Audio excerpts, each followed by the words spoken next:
Hello, gorgeous recovering perfectionist. I'm Claire Riley, and you're listening to episode number 65 of the Recovering Perfectionist podcast. Head over to claireriley.co/pod/65 to grab all the key takeaways and any links from this episode. So today I'm going to be talking about the best steps that I love to take to prioritize all the things that need to get done in your business. This is the Recovering Perfectionist podcast, and I'm your host, Claire Riley. Prioritizing your work that needs to be done in your business is one of the things that I totally geek out on. I have to completely admit here. It's something that I work on with my VIPs each and every day, and it is one of the easiest things to knock on the head really, really quickly, but it's one of the things that seems to be really, really overwhelming for 99% of people at some point in their business, usually more often than not, unfortunately. So today I'm going to jump into the steps that I think really help most people to really prioritize what needs to be done in their business right now, rather than continuing to fumble through the quagmire of all the things that need to be done. So let's get started. So the first thing that I really, really love to do is to do a massive big brain dump. And I think these are so underrated. We often talk about, sitting down and going back through all of your old plans and reflecting on what's happened and thinking about setting goals for the future and that sort of thing. And I think that's really important. But there's a really key thing that needs to happen, in my opinion, before any of those things can actually be effective. And that is to clear some mental clutter and clear some mental space for yourself. So something that I get people to do at the beginning of workshops, often at the beginning of webinars, certainly at the beginning of working together in a VIP capacity with me, is just to do a brain dump, because it really gets all of these things out of your head that you've been thinking about that haven't been written down yet, or that you feel like you really need to address, but you haven't given it any space to actually consider what needs to happen because it just feels like too big a job. Or you've got notebooks over here and post-its over here and things on your computer over here and all of that sort of thing. And you feel like, oh, I've captured it somewhere, so I just need to go and find where I've captured it, but it's still in your head. So the first thing to do is a really big brain dump. And there's a lot of ways to do this, which I won't go into too much detail right now, but it's often just as effective as getting a pen and paper and just jotting down all the things that come into your head. And when you think you've got everything out, have another think and think about some more things, because there will always be more to purge from your mind. So getting as much out, whether it's, it could be dictating and getting someone to transcribe that for you. It could be typing it straight into whatever time management or organization system you use. If you use something like Asana or even iNotes or Evernote or something like that. Or my favorite is really just a pen and paper, just because it feels like it's a different process to go through. So number one is to do a massive brain dump.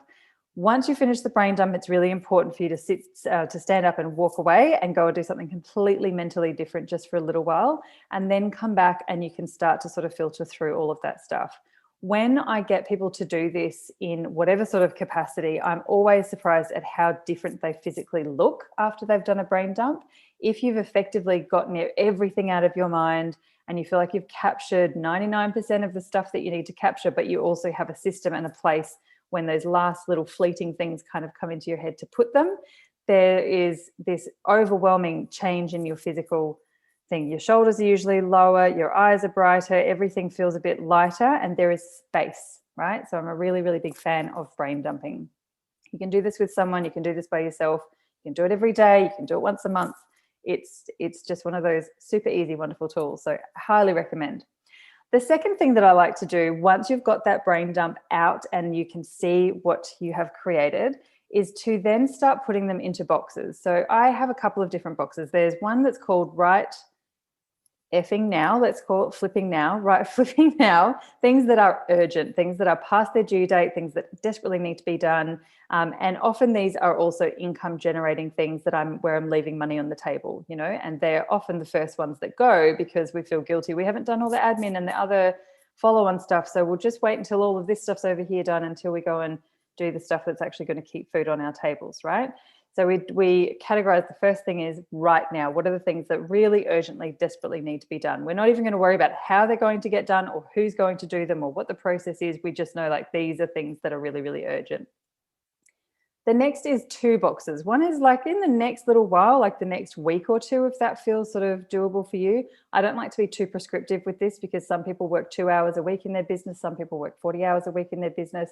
So whatever short term kind of means to you, that's totally cool. But it's like in the near future, like in the next little while, these things need to be done. Then there's in the next month or so, or whatever the next kind of medium term looks like for you. And the last one is the toy box. Like, that'd be really nice. And I saw a webinar on it once and it seems like it was really high value. But do I really have time to do it right now? Can I really be bothered? Do I really have the motivation, the skills, the tools, the team, that sort of thing to actually get this done effectively? Or can it go in the toy box and we'll have a look at it in a little while? Most things go in the toy box. We get all excited about things. So you've done your brain dump, you've got everything mapped out of all the things that you want to be doing. And now you've separated them into some really easy to understand boxes like right now, soon, a little bit later, if I get to them, right? There's 4 different steps there. The next thing that I really love to do, and I'm not going to talk about it too much. One of my very first blogs was called Frogs Are Not a Breakfast Food, because the whole idea of eating a frog first up just feels like, no, I'll just stay in bed a little bit longer and wait until the frog's eaten itself or someone else has cooked him up for breakfast. So wherever you sit with this, sometimes I totally get that if there's a nagging, awful, shitty task on your to-do list that needs to be done, there is merit in getting it out of the way and getting it done. But also, I'm a really big fan of nurturing myself and doing the things that make me excited about having my own business and make me happy to be sitting down and getting started for the week or for the day. So wherever you sit with that, I'm cool if you want to spend the first little part of your day doing something that you really enjoy, because that feels really abundant and nurturing as well. So have a bit of a think about what are you going to do in your daily tasks? Is it about like, oh, I'm just going to do that thing that I hate doing and get it out of the way? Or is it like, I'm going to do something I really, really love first up, and then I'll sandwich like something I love with something I don't love so much with some more stuff that I love, so that overall my day has been really gorgeous. So have a think about that. The next step is to get yourself a biz bestie, whether this is a peer, someone who you love to work with, someone who inspires you, someone who influences you, or vice versa. It could be a coach or mentor. It could be a group of people who you work with in a course or something like that as well. But this is a really important factor in terms of prioritizing your work. So I meet with my biz bestie every single Monday, and we have a few minutes of chit chat usually, and then we have about 10 minutes each to focus on what are my priorities for the week, what am I working on, what are my projects, what do I need help with, anything like that. And I tell you what, once we had done that for probably around 4 or 5 weeks, I reckon this has been going on for a year or two, after 4 or 5 weeks, we both had a bit of a sense of what each of our priorities were, so that when those random curveballs came up and one of us started talking about, oh, I'm going to be working on the blah, blah, blah, or I'm going to totally overhaul, this course or something like that, the other one was like, hang on a minute, I thought you said your priorities were X, Y, and Z. And it was always just this really great reality check with someone who understood our business enough, who understood my business enough, and who understood me, and who could kind of call me on my BS when I was starting to go off the rails a little bit, right? It's a really, really important function, and I guarantee you this will be a really big game changer and something that makes a big difference.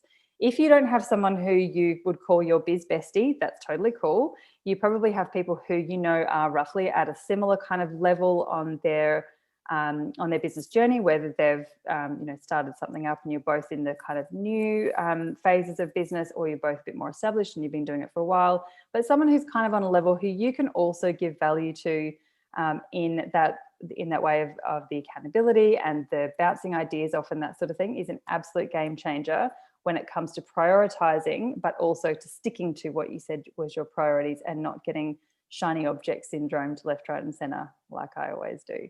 So that is my last tip on that one. So I hope that's been helpful, and I'd love to know if you have any feedback or if there's anything else that you find difficult or challenging or frustrating when you're trying to prioritize things in your business.